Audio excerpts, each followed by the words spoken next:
ओम परमात्मने नमः. नमस्कार मित्र हो, मी आहे तुमचा मित्र जीत आणि गीतेच्या 22व्या भागामध्ये तुमचं अत्यंत मनपूर्वक स्वागत करतो आहे. अध्याय पहिला, श्लोक 10. अपर्याप्तं तदस्माकं बलं भीमाभिरक्षितं पर्याप्तं त्विदमेतेषां बलं भीमाभिरक्षितं. द्रोणाचार्यांना गप्प पाहून दुर्योधनाच्या मनात विचार आला की वास्तविक आमची ती सेना पांडवांवर विजय मिळवण्यात अपर्याप्त आहे, असमर्थ आहे, कारण तिचे संरक्षक जे आहेत ते उभय पक्षपाती भीष्माचार्य आहेत. परंतु या पांडवांची ही सेना आमच्यावर विजय मिळवण्यात पर्याप्त म्हणजे समर्थ आहे, कारण तिचे संरक्षक निज सेनापती पक्षपाती भीमसेन आहेत. स्वतः भीमसेन तिचा सेनापती आहे. आणखीन दुर्योधनाच्या स्वभावातले काही कंगोरे या निमित्ताने आपण पाहणार आहोत. त्याच्या आधी नेहमी आपलं ठरल्याप्रमाणे एक भाषांतर मी तुम्हाला याचं वाचून दाखवतो आहे.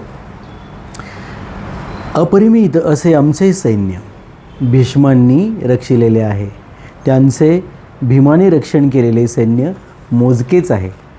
पहा, भाषांतर करत असताना तुम्हाला आणि इथे व्याख्या करत असताना हे अंतर जाणवेल की बरोबर विरुद्ध अर्थाने कृष्णाच्या या ह्याच्यामध्ये संस्कृतमध्ये हा विषय आलेला आहे की तो आपलं सैन्य हे अपरिमित आहे म्हणून सांगतो आणि त्यांचं पर्याप्त सैन्य हे भीमाने अभिरक्षित केलेलं आहे. आणि ते योग्य पण आहे, कारण कौरवांकडे 11 अक्षौहिणी आणि पांडवांकडे 7 अक्षौहिणी सेना आहे. व्याख्या अशी आहे की अपर्याप्तं तदस्माकं बलं भीष्म अभिरक्षितम. हे द्रोणाचार्यांना सांगतात की हे भीष्माने रक्षण केलेलं हे आपलं अपर्याप्त म्हणजे अपरिमित असं हे असं सैन्य आहे. अधर्म, अन्याय इत्यादी कारणांमुळे दुर्योधनाच्या मनात भय उत्पन्न झाल्याने तो आपल्या सैन्याविषयी विचार करतो की आपले सैन्य जास्त असूनही, अर्थात पांडवांच्या सैन्यापेक्षा 4 अक्षौहिणी म्हणजे जवळजवळ 40 लाख इतक्या संख्येने जास्त असूनही पांडवांवर विजय मिळवण्यासाठी तर ते असमर्थच आहे. काय झालं आहे? सगळं रेकॉर्डिंग व्यवस्थित चाललं आहे ना? हां, छान. कारण आमच्या सैन्यामध्ये मतभेद आहेत. पांडवांच्या सैन्यामध्ये जेवढे संघटक, एकता, निर्भयता, निसंकोचता आहे तेवढे आमच्या सैन्यात दिसून येत नाही. आमच्या पक्षाचे मुख्य संरक्षक पितामह भीष्माचार्य उभय पक्षपाती आहेत. अर्थात त्यांना कौरवांची आणि पांडवांची दोघांचीही आत्मीयता आहे. ते श्रीकृष्णाचे महान भक्त आहेत. त्यांच्या हृदयात युधिष्ठिराविषयी फार आदर आहे. त्यांची अर्जुनावरही फार प्रीती आहे. म्हणून ते आमच्या पक्षाकडून असूनही पांडवांचेच कल्याण इच्छितात. तेच भीष्माचार्य आमच्या सैन्याचे सेनापती आहेत. अशा परिस्थितीमध्ये आमचे सैन्य पांडव सैन्याशी सामना करण्यास कसे समर्थ असणार? कदापिही नाही. हा एक भाव झाला. पर्याप्तं त्विदमेतेषां बलं भीमाभिरक्षितं. परंतु हे पांडव सैन्य आमच्यावर विजय मिळवण्याला समर्थ आहे, कारण त्यांच्या सैन्यात मतभेद नाहीत, तर सर्वजण एकमताने संघटित झालेले आहेत. मला लहानपणापासून हरवीत आलेला भीम जो बलवान आहे तो पांडव सैन्याचा संरक्षक आहे. त्याने एकट्यानेच माझ्यासह आम्हा 100ही बांधवांना मारण्याची प्रतिज्ञा केली आहे. अर्थात हा आमचा नाश करण्यासाठी तत्पर झाला आहे. याचे शरीर वज्राप्रमाणे कठीण आणि मजबूत आहे. मी याला विष पाजविले होते तरी पण हा मेला नाही. असा हा भीमसेन पांडव सैन्याचा संरक्षण आहे. म्हणून पांडवांचे सैन्य वास्तविकपणे पूर्ण समर्थ आहे. येथे एक शंका अशी घेतली जाऊ शकते की दुर्योधनाने आपल्या सैन्याच्या सेनापतीपदी नियुक्त केलेल्या भीष्माचार्यांचे नाव सैन्य संरक्षक म्हणून घेतले, परंतु पांडव सैन्याचे संरक्षक म्हणून भीमसेनाचे नाव घेतले. तो तर पांडव सैन्याचा सेनापती नाही. सेनापती आहे धृष्टद्युम्न, द्रौपदीचा भाऊ. समाधान असे आहे याचे की यावेळी दुर्योधन सेनापतीविषयी विचार करत नाही, तर दोन्ही सैन्याच्या शक्तीविषयी विचार करीत आहे की कोणाचे सैन्य अधिक शक्तिशाली आहे. आणि दुर्योधनावर सुरुवातीपासूनच भीमसेनाच्या शक्तीचा, बलाचा प्रभाव खूपच पडलेला आहे. म्हणून पांडव सैन्याचा संरक्षक म्हणून तो भीमसेनाचे नाव घेत आहे. आता इथे पर्याप्त अपर्याप्त आणि पर्याप्त असे शब्द वापरलेले आहेत. आणि त्याचा भाव इथे करत असताना अपर्याप्त म्हणजे असमर्थ असा भाव केलेला आहे आणि पर्याप्त म्हणजे समर्थ असा भाव केलेला आहे. परंतु याचा अपर्याप्तचा अर्थ जर अपरिमित असा असेल आणि अपरिमित अशी आपलं जे बल आहे ते भीष्मानी, कारण त्याची कुठेही द्रोणाचार्यांची त्याच्यामध्ये निराशा व्हावी किंवा द्रोणाचार्यांचा आत्मविश्वासाचा घात व्हावा अशी दुर्योधनाची कोणत्याही मागच्या श्लोकामध्ये इच्छा दिसत नाही. दुर्योधन उलट पक्षी कुठल्याही परिस्थितीत आपण हे युद्ध जिंकू अशी खूप खूप आणि खूपच जपून शब्दांची रचना करतो आहे.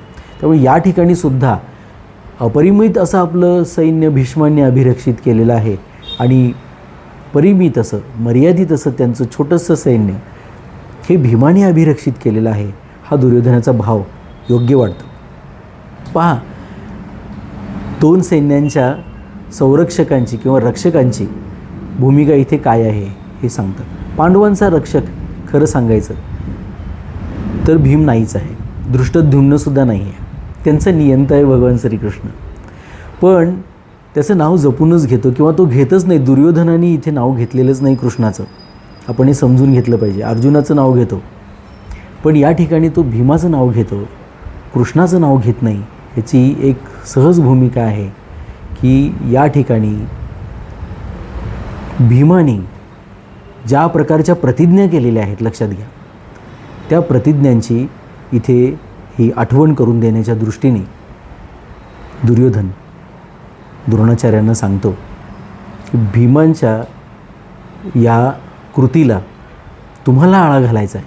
तो त्यांचा संरक्षक आहे आणि त्यांच्या संरक्षकापर्यंत पोहोचून तुम्ही त्याचा बंदोबस्त करावा आणि भीष्मांचं पण अभिरक्षण तुम्ही करावं. सैन्य जर भीष्मांनी राखलेलं आहे तर त्या भीष्मांचं रक्षण तुम्ही करावं आणि तिकडे जर त्यांचं सैन्य काही भीमाला मारल्यानंतर दुर्योधनाचा खऱ्या अर्थाने जो खरा शत्रू आहे तो इथे नष्ट होणार आहे हे आपण समजून घेतलं पाहिजे. म्हणून भीमावरती त्याचा रोष जास्त आहे आणि द्रोणाचार्यांचं सुद्धा लक्ष भीमाकडे जास्त केंद्रित करण्याच्या दृष्टीने दुर्योधन हे बोलतो. आपला जो मूळ शत्रू आहे त्या शत्रूकडे सहज ध्यान कोणत्याही मनुष्याचं द्यायचं जातच हे लक्षात घेतलं पाहिजे. दुर्योधन या ठिकाणी तुमचं माझंच प्रतिनिधित्व करतो आहे, भगवान श्रीकृष्णसुद्धा तुमचं माझंच प्रतिनिधित्व करत आहेत, अर्जुनसुद्धा. हे सगळीच पात्रं आपल्या मनामध्ये आहेत. मी मागच्या भागामध्ये तुम्हाला सांगितलं होतं, चेकितान असू देत, सात्यकी असू देत, युधामन्यू आपण ज्यांना म्हणतो, अभिमन्यू असू दे, धृतराष्ट्र असू दे, दृष्टद्युम्न असू दे, कृपाचार्य असू दे, द्रोणाचार्य असू दे, अश्वत्थामा असू दे, हे सगळेचे सगळे आपल्या मनामध्ये वास करतात. ज्यावेळेला आपण या सगळ्यांच्या पलीकडे जाऊ आणि तो जो भाव आपल्या मनामध्ये वेळोवेळी कुठे कुठे अश्वत्थामा जग आपल्या मनात जास्त प्रादुर्भाव होतो, त्याचा संसर्ग होतो अश्वत्थाम्याचा, तो दुर्योधनाचा संसर्ग होतो आपल्या मनामध्ये. हे संसर्ग ज्यावेळेला व्हायचे बंद होतात, लखलखीत पहा एखाद्या पात्रामधलं जे पाणी खूप हालत असतं आणि ते स्थिर झाल्यानंतर आपण त्याच्यामध्ये पाहिल्यानंतर आपला चेहरा जसा आपल्याला खूप छानपणे दिसायला लागतो तसं आत्मतत्व दिसायला लागतं ह्या पात्रांच्या पलीकडे, या भूमिकांच्या पलीकडे आपण गेल्यानंतर. हाच जन्ममृत्यूचा खरा फेरा आहे. आपण अनेक भूमिकांना जन्म देतो आणि अनेक भूमिकांचा मृत्यू आपण करवतो. हाच जन्ममृत्यूचा खरा फेरा आहे. ह्याच्यातून बाहेर पडलं की समोर दिसतं ते आत्मतत्वच आहे, अनुभवाला येतं ते आत्मा कधी कुठेच गेलेला नसतो. बरेच लोक मला विचारतात की आत्म्याला शोधायचं कुठे. तुम्ही तुमच्या आत्म्याच्या दोघांच्या मध्ये, सूर्याच्या आणि आपल्यामध्ये, ज्यावेळेला सूर्याच्या आणि आपल्यामध्ये ढग आडवा येतो, सूर्य दिसायचं बंद होतो, ढग हटला सूर्य दिसायला लागतो. तसं ही जी भूमिका वेळोवेळी ज्या भूमिका आपण घेतो त्या हटवल्या की पलीकडे सूर्याचंच दर्शन आहे हे समजून घेतलं पाहिजे. तर दुर्योधनाचा हा भाव आपण टाकला पाहिजे, म्हणजे दुर्योधनाचा एका बाजूनी आपण त्याग केला पाहिजे. विशेष गोष्ट ही खूप कृपाळू होऊन स्वामीजी आपल्याला सांगतात आणि ह्या श्लोकासाठी ही विशेष गोष्ट आपल्याला ऐकायची आहे. अर्जुन कौरव सैन्याला पाहून कोणाच्याही जवळ न जाता हातामध्ये धनुष्य उचलून घेतो. परंतु दुर्योधन, म्हणजे हा पुढे विषय येणार आहे, आपण 10व्या श्लोकापर्यंत आहे, 20व्या श्लोकात हा विषय येणार आहे. दुर्योधन पांडव सैन्याला पाहून द्रोणाचार्यांजवळ जातो आणि त्या व्यूहरचनात्मक उभी केलेली पांडवांची सेना पाहावयास लावतो. यावरून सिद्ध होते की दुर्योधनाच्या अंतःकरणात भीतीने घर केलेले आहे. पुढे अर्जुन आहे. पहा इथे ते काय सांगतात, पांडवांची सेना तिथे पाहायला लावतो. तो व्यूहरचनेतनं उभी केलेली, आणि तो सांगताना तुमच्या बुद्धिमान शिष्याने, द्रुपदाच्या पुत्राने, धृष्टद्युम्नाने बुद्धिमत्तापूर्वक जी व्यूहरचना केलेली ती बघा पांडवांची सेना म्हणून सांगतो. तिथेही त्याचा जो काही भाव आहे तो आपण मागच्या भागामध्ये चर्चेलेला आहे. असे आपल्याला लोक सापडत असतात सगळीकडे. पण अर्जुन विषाद योग हा सुद्धा नीटसा समजला तर तुम्ही आत्मतत्वापर्यंत, परमात्मतत्वापर्यंत निश्चित पोचाल. एखादा श्लोकाचा अर्धा पावभाग जरी समजला तरी आपण या ठिकाणी जाऊ शकतो. हे गीतेचं वैशिष्ट्य आहे. त्याच्यावर चिंतन करणं आवश्यक आहे. त्या पावभागावरती, त्या श्लोकावरती जे काही तुमच्या स्मृतीमध्ये ते आलेलं आहे, पाठ झालेलं आहे, थोडंसं आकलन झालेलं आहे, त्याच्यावर सतत तुम्ही चिंतन कराल. शिवमानस पूजेमध्ये एक श्लोक येतो. मी माझ्या कार्यालयामध्ये तो माझ्या दृष्टीसमोरच ठेवलेला आहे. तर त्या श्लोकामध्ये म्हटले, आत्मा त्वम गिरिजामतेही. आता तुम्ही त्वम म्हणजे हे शंभू महादेवा तूच माझा आत्मा आहेस. एवढ्या 2 शब्दांवरती जरी तुमचं मन केंद्रित केलं, त्याच्यावर चिंतन तुम्ही सातत्याने केलं, तर तुम्हाला साक्षात शंभू महादेव सापडेल. लक्षात घ्या, आतमध्येच आपल्या. असंच भगवद्गीतेचं आहे. धर्मक्षेत्रे जरी नुसतं म्हटलं, कुरुक्षेत्रे म्हटलं, समवेता युत्सवा मामका पांडवाश्चैव किंम कुर्वत संजय, ह्या श्लोकांनी सुद्धा तुम्हाला भेदाभेद लक्षात येईल, राग द्वेष लक्षात येतील, अनुराग आणि तिटकारा लक्षात येईल. आणि त्याच्यामधून आपल्या मनामध्ये ममता निर्माण होणं हा किती मोठा दोष आहे. मी माझे पण माझ्या मनामध्ये निर्माण होणं. ममता अर्थ, याचा अर्थ मम हे माझं आहे, माझं आहे, माझं आहे म्हणण्याची आपली स्वभावाची रीत. ममता म्हणजे मातेची ममता नव्हे, आईची ममता नव्हे. येथे आध्यात्मिक भाषेमध्ये मम म्हणण्याची आपली रीत आहे, त्याला ममता म्हणतात. तर ती ममता सुद्धा त्या पहिल्या श्लोकाच्या चिंतन मननातून तुम्हाला लक्षात येईल आणि तुम्ही त्या तत्वापर्यंत पोचाल. मार्ग इथे जितके श्लोक आहेत तितके मार्ग आहेत. लक्षात घ्या, अनंत मार्ग आहेत भगवंतापर्यंत पोहोचण्याचे. तुम्ही कोणता निवडता आणि निष्ठेने त्या मार्गावर चालता हाच फक्त प्रश्न आहे. आता इथे या दुर्योधनाच्या अंतःकरणात भीतीने घर केलेले होते. जेव्हा कौरव सैन्याने शंख इत्यादी रणवाद्ये वाजवली तेव्हा त्या नादाचा पांडव सैन्यावर काहीही परिणाम झाला नाही. हे पुढे आपण सविस्तर वाचणार आहोत. परंतु जेव्हा पांडव सैन्यांनी शंखादी रणवाद्ये वाजवली तेव्हा त्या नादाने दुर्योधनादिकांची हृदये विदीर्ण झाली. यावरून सिद्ध होते की अधर्म, अन्यायाचा पक्ष घेतल्याकारणाने दुर्योधनादिकांची हृदये कमजोर झाली होती आणि त्यांच्या मनामध्ये भयाने वास्तव्य केले होते. मी 4 ओळी सांगितल्या होत्या की जया न समजे नाते आपले आहे भगवंताशी, तो सतत भयाचा वासी, तो सतत भयाचा वासी. असे असूनही पहा त्याच्या मनामध्ये भीतीने घर केलेले असूनसुद्धा तो धूर्तपणाने द्रोणाचार्यांना खुश करू पाहतो आणि त्यांना पांडवांच्या विरुद्ध भडकवण्याचा प्रयत्न करतो. कारण दुर्योधनाच्या हृदयात अधर्म, अन्याय, पाप आहे. अधर्मी, अन्यायी आणि पापी व्यक्ती कधीही निर्भय आणि सुखशांतीयुक्त राहू शकत नाही. हा नियम आहे, झोपच नाही येत. परंतु अर्जुनाच्या अंतःकरणात धर्म आहे, न्याय आहे. म्हणून अर्जुनाच्या ठिकाणी आपला स्वार्थ साधण्यासाठी चलाखी नाही, भीती नाही, तर उत्साह आणि वीरता आहे. म्हणूनच तर तो आवेशात येऊन सैन्य निरीक्षण करण्यासाठी भगवंताला आज्ञा देतो की हे अच्युत, दोन्ही सैन्याच्या मध्यभागी माझा रथ उभा करा. दोन्ही सैन्याच्या मध्यभागी. आपण या भूमिकेवर येणार आहोत नंतर. कौरवांचं एका बाजूला, पांडवांचं एका बाजूला सैन्य आहे. ही स्थिती आपल्याच मनाची आहे हे समजून घेतलं पाहिजे. दोन्ही सैन्याच्या मध्यभागी रथ उभा करा. याचे तात्पर्य ज्यांच्या ठिकाणी ह्या नाशवंत धनसंपत्तीचा आश्रय आहे, आदर आहे आणि ज्यांच्या हृदयात अधर्म, अन्याय आणि दुर्भावना आहे त्यांच्या ठिकाणी वास्तविकपणे बल नसते. ते नुसते दिसते बल. ते आतून घाबरलेले असतात आणि ते कधीही निर्भय नसतात. निर्भय होऊ शकत नाहीत. ते पापी कधीही निर्भयी नसतो. परंतु जे धर्म पालन करतात आणि ज्यांना भगवंताचा आश्रय आहे ते कधीही भयभीत होत नाहीत. आपल्या कर्तव्याचं पालन करणारं आणि जे भगवंताच्या चरणी आहेत. भगवंतामध्ये, समुद्रामध्ये समुद्रच होऊन गेलेत, ते विरघळून गेलेत, वितळून गेलेत, त्यांचं स्वतःचं असं अस्तित्वच नाही. ते निर्भय असतात. त्यांच्या ठिकाणी खरे बल असते. ते नेहमी निश्चिंत व निर्भय असतात. म्हणून आपले कल्याण इच्छिणाऱ्या साधकांनी अधर्म, अन्याय इत्यादींचा सर्वथैव त्याग करून आणि केवळ भगवंताचा आश्रय घेऊन भगवत अर्थ आपल्या धर्माचे अनुष्ठान करावे. भगवत अर्थ म्हणजे परमेष्ठी. आपण सातत्याने ह्या विषयावर बोलत असतो. व्यक्ती, व्यष्टी, समष्टी, सृष्टी आणि पारमेष्ठी. अंतिम जे आपलं ध्येय आहे किंवा सगळीकडेच जो पसरलेला आहे त्याची अनुभूती करणं आणि त्याच्यासाठी आपल्याला त्यांनीच जे दिलेलं आहे त्याचा सदुपयोग करणं ही भगवंताची पूजाच आहे, दुसरं काहीच नाही. आणखीन एक गोष्ट या ठिकाणी आपण लक्षात घेतली पाहिजे की इथे ज्यावेळेला कल्याण असं गीतेमध्ये जिथे म्हटलेलं आहे, श्रेयस असं म्हटलेलं आहे, प्रेयस नाकारलेलं आहे. जे प्रिय आहे ते नका म्हणून सांगितलं, ते नाकार. श्रेयस आहे. आता एखादी गोष्ट साखरेचं आपल्याला खाल्लेलं आवडतं, पण ते प्रेयस आहे, आवडतं म्हणून प्रिय आहे म्हणून खातो. पण कडू असलेलं औषध ते आजार बरं करणार आहे, श्रेयस आहे. कदाचित ते तुम्हाला खायला आवडणार नाही, पण त्यांनी तुमचं कल्याण होईल, श्रेय निर्माण होईल. म्हणून श्रेयसाकडे आपलं लक्ष पाहिजे. तसं इथे कल्याण ज्या ज्या वेळेला सांगितलेलं आहे गीतेमध्ये किंवा स्वामीजी सांगतात त्याचा अर्थ केवळ यथार्थ कल्याण असा आहे.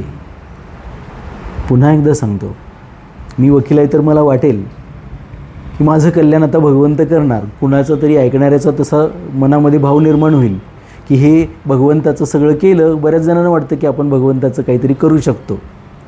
ते सांगतात आम्ही दिवा लावला, आम्ही आरती केली, नैवेद्य दाखवला, आम्ही देवाचं फार केलं बरं का. तुम्ही कसं देवाचं करू शकता? तो तर सगळ्या जगाचा मालक आहे, त्याच्याकडनंच घेऊन तुम्ही त्याला देता. म्हणजे कसला व्यवसाय हा? आपण देवाचं असं काही करू शकत नाही, लक्षात घ्यायला पाहिजे. आणि मग भगवंत आपलं कल्याण करेल. म्हणजे पुढचा एक तर पहिली गोष्ट चुकीची आहे, त्याच्यात स्वार्थी भाव असतो की देव माझं काहीतरी कल्याण करेल. परंतु यथार्थ कल्याण याचा अर्थ तुमच्या मनामध्ये जे आहे ते प्रेयस नव्हे. यथार्थ कल्याणचा अर्थ श्रेयस कल्याण. म्हणून जेव्हा जेव्हा कल्याण हा शब्द येईल इथे त्याचा अर्थ यथार्थ कल्याण, जे श्रेयस आहे. कडू असेल, गोड असेल, तो विषय वेगळा आहे. परंतु अमृत गोडच असतं, अमृत गोडच असतं. म्हणजे ज्याचं वर्णन आलेलं आहे आपल्यापर्यंत ते अमृत, आणि ते अमर बनवलेलं कारणीभूत होतं. म्हणजे श्रेयस आहे ते, ही गोष्ट लक्षात घेतली पाहिजे. म्हणून यथार्थ कल्याणाकडे आपलं लक्ष असलं पाहिजे. आता बघा, भौतिक सुखांना महत्त्व देऊन आणि संयोगजन्य सुखाच्या प्रलोभनात फसून कधीही अधर्माचा आश्रय घेऊ नये. कारण या दोहोंनी मानवाचे कधीही कल्याण होत नाही, उलट अकल्याणच होते. इथे पुढे सांगितलेलं आहे की श्रेयस आहे जी गोष्ट, तुम्ही ह्या भौतिक गोष्टींच्या मागे, याचा अर्थ हे नसावं असं नाही आहे बरं का, पण तेच असावं फक्त. आणि इतर गोष्टींना जे महात्म्य नाही आपल्या मनामध्ये. बऱ्याच लोकांना आपण विचारलं तर आपल्या लक्षात येतं की ते सांगत असतात,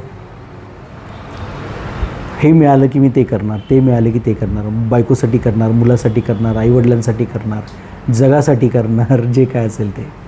परंतु जे काही करणार आहे आणि त्यातून जो आनंद मिळवणार आहे त्या आनंदाचाच त्याग करून आता तुम्ही ही धनसंपत्ती मिळवत आहे. धनसंपत्ती मिळवायला काहीच हरकत नाही, पण परमात्म्याचा त्याग करून नाही. परमात्म्याच्या सहवासातून जो आनंद आपण सदैव उपभोगत असतो त्या आनंदाचा त्याग करून नाही, काहीच नाही. हे लक्षात घेतलं पाहिजे. म्हणजे तुम्ही जे करता त्यातून आनंद प्राप्त झाला पाहिजे. सुख आणि दुःखाचा इथे विषय नाही. सुख आणि दुःख ह्या दोन्ही ठरवलेल्या गोष्टी आहेत. एखाद्या गोष्टीत मला सुख होतं हे तुम्ही ठरवलेलं आहे, एखाद्या गोष्टीत मला दुःख होतं हे तुम्ही ठरवलेलं आहे. सोपं आहे फार. मानसोपचार तज्ज्ञांची गरज भासते आजकाल तुम्ही ठरवलेल्या गोष्टींसाठी, तुम्ही स्वतःहून ठरवलेल्या गोष्टीसाठी.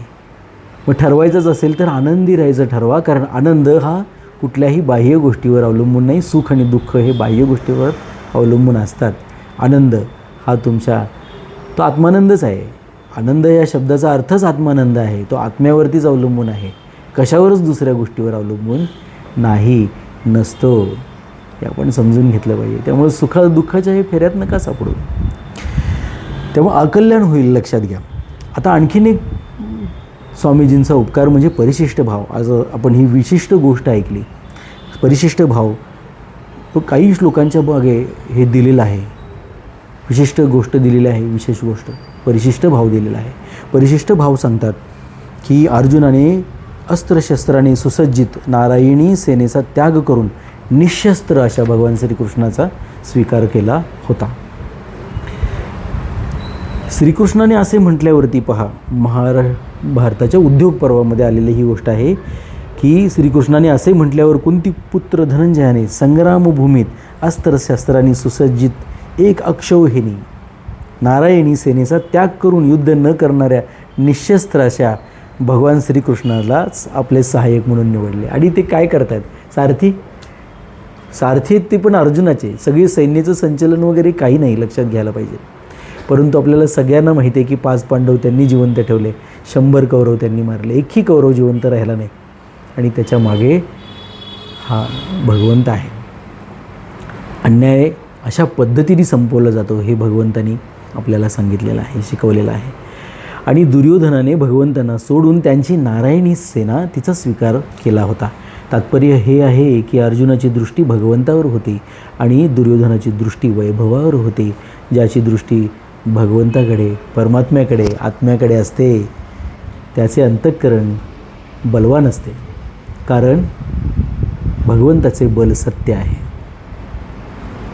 परंतु ज्यांची सृष्टी सांसारिक वैभवावर असते त्यांचे अंतःकरण कमजोर असते, कारण संसाराचे बल कच्चे आहे. भगवंताचे बल हे खरे बल, सत्य बल आहे. आणि संसारात जे बळ दिसतं ते मिथ्या आहे, लक्षात घ्या. ते बळ असू शकेल पण ते मिथ्या आहे. पहा, संबंध असा आहे या श्लोकाचा पुढच्या श्लोकाशी की आता दुर्योधन पितामह भीष्माचार्यांना खुश करण्यासाठी आपल्या सैन्यातील सर्व महारथींना म्हणतो. तो काय म्हणतो ते पुढच्या भागात आपण पाहूया. ओम परमात्मने नमः.